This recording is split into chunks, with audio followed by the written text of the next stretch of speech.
امام حسین ایسی باکرامت شخصیت ہیں کہ آپ کی جو ولادت ہے نا، آپ کی جو برتھ ہے وہ برتھ بھی کرامت ہے.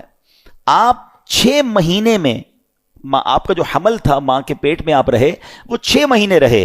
اور یاد رہے کہ پوری دنیا میں سیدنا یحییٰ علیہ الصلوۃ والسلام اور امام علی مقام امام حسین کے علاوہ کوئی ایسا بچہ زندہ نہیں رہا جس کی مدت حمل 6 ماہ ہوئی ہو. یعنی آپ فرام دا ڈے 1 آپ کی ولادت ہی کرامت ہے. اور سبحان اللہ، آپ کے رخسار مبارک کا حال یہ تھا، آپ کے چہرے پر نور ایسا تھا کہ آپ کے دونوں رخسار سے ایسا نور نکلتا تھا کہ کمرے اور دیواریں روشن ہو جایا کرتی تھیں.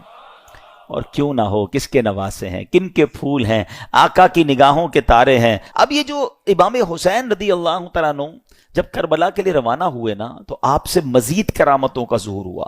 اور علماء کہتے ہیں یہ جو کرامتیں تھیں نا، بیسیکلی یہ اتمام حجت کے لیے تھیں، مزید ان کو سمجھانے کے لیے تھی کہ دیکھو میں کون ہوں، میرے ساتھ کیسے معاملات ہو رہے ہیں، مجھ پر ظلم نہ کرو. مگر ان ظالموں کی آنکھوں پر لالچ کا ایسا پردہ تھا. امام حسین فرسٹ آف آل آپ نے مدینے سے کوچ کیا اور اب مکے آیا. اب اسی راستے میں سیدنا ابن مطیع رحمۃ اللہ تعالی سے ملاقات ہوئی.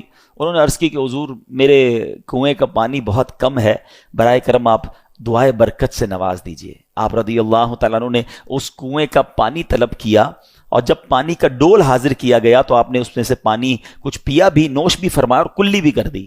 اور ڈول کو واپس کنویں میں ڈال دیا گیا. جب وہ ڈول پانی جو ہے وہ کنویں میں گیا، کنویں کا پانی بھی بڑھ گیا اور میٹھا اور لذیذ بھی ہو گیا. سبحان اللہ. تو یہ امام حسین کی کرامتوں کا سلسلہ رہا. اس کے بعد جب آپ بالکل ایگزیکٹلی 10 محرم الحرام کا دن آ گیا، یاد رہے کہ وہ دن جمعہ کا دن تھا. 10 محرم الحرام جب یہ واقعہ ہوا، کربلا کے میدان میں آپ خطبہ ارشاد فرما رہے ہیں، ان کو سمجھا رہے ہیں کہ دیکھو میں کون ہوں، یہ ظلم مت کرو. تم کیا جواب دو گے جس کا کلمہ پڑھتے ہو اس نبی علیہ الصلوۃ والسلام کو؟ اس وقت آپ کے جو خیمے تھے، جہاں خاندان کے افراد تھے، وہاں خندق میں ایک آگ بھی جل رہی تھی. تو ایک بد زبان یزیدی نے بکواس کرتے ہوئے کہا کہ اے حسین، تم نے وہاں کی آگ سے پہلے یہی آگ لگا دی ہے. یعنی معاذ اللہ وہ یہ کہنا چاہ رہا تھا کہ اے حسین، مرنے کے بعد بھی تمہیں جہنم کی آگ میں جانا ہے. امام علی مقام نے جب یہ سنا تو آپ نے کہا کہ اے دشمن خدا، تو جھوٹا ہے، کیا تو یہ گمان کرتا ہے کہ میں دوزخ کی آگ میں جاؤں گا؟ امام علی مقام کے قافلے کے جانثار نے کہا کہ آپ مجھے اجازت دیں تو میں ابھی اس کا سر قلم کر دوں. آپ نے اجازت نہیں دی. آپ نے فرمایا حملے کا آغاز ہماری طرف سے نہیں کرنا، ہو سکتا ہے یہ پرووک کر رہے ہوں، یہ اس لیے ہمیں کہہ رہے ہیں کہ ہماری طرف سے پہل ہو جائے اور یہ کہیں ہم نے تو حملہ نہیں کیا تھا، امام حسین والوں نے پہلے حملہ کیا. حالانکہ اس قدر بڑی گستاخی کی تھی.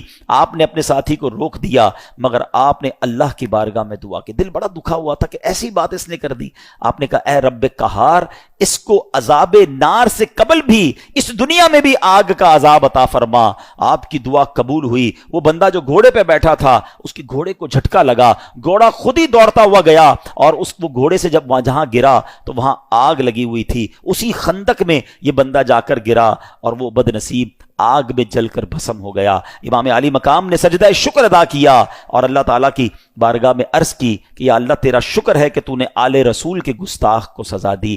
اب یہاں بھی ان کے سامنے یہ واقعہ ہو رہا ہے، سارے لوگ دشمن سامنے کھڑے ہیں اور یہ آپ کی دعا قبول ہو رہی ہے، آپ کے گستاخ کو سزا مل رہی ہے، مگر وہ سمجھنے کے لیے تیار نہیں ہے، وہ انڈرسٹینڈ کرنے کے لیے تیار نہیں ہے.